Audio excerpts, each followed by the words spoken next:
টাকা তো কোনো সন্ধান করতে পারলাম না। দেখি আল্লাহর কাছে চাই, আল্লাহ কি করে। রিজিকে মালিক আল্লাহ।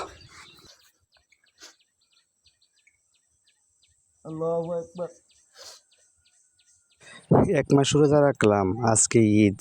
আল্লাহ কোনো টাকা পয়সার সন্ধান মিলাইতে পারলাম না। আল্লাহ তোমার কাছে তো কোনো কিছু অভাব নাই, একটু বুঝতে ব্যবস্থা করে দেও না আল্লাহ। তুমি তো রিজিকে মালিক, রিজিকে ফয়সালা করে দেও আল্লাহ। একটা মাস রোজা রাখছি, কোনো টিয়া পয়সার সন্ধান পাইলাম না। না বুঝবি তো আজকে উপাস থাকবো, বিহি বুঝতে ভাত খাইবো, আমি কি দিয়াম তুলিয়া। চাচার কথাটা শুনে আমার মনে বড় কষ্ট লাগলো। আচ্ছা গুস্তুরা দেলাই চাচা।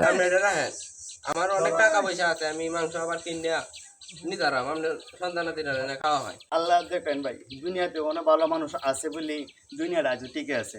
আর আর আল্লাহর কাছে কোনো কিছু মন তাকে চাইলে আল্লাহ অবশ্যই দিবে। আল্লাহর কাছে ধন সম্পদের অভাব নাই। আপনারা আল্লাহর কাছে মন থেকে যে কোনো আপনি চান, মন থেকে চাইলে আল্লাহ অবশ্যই দান করবে।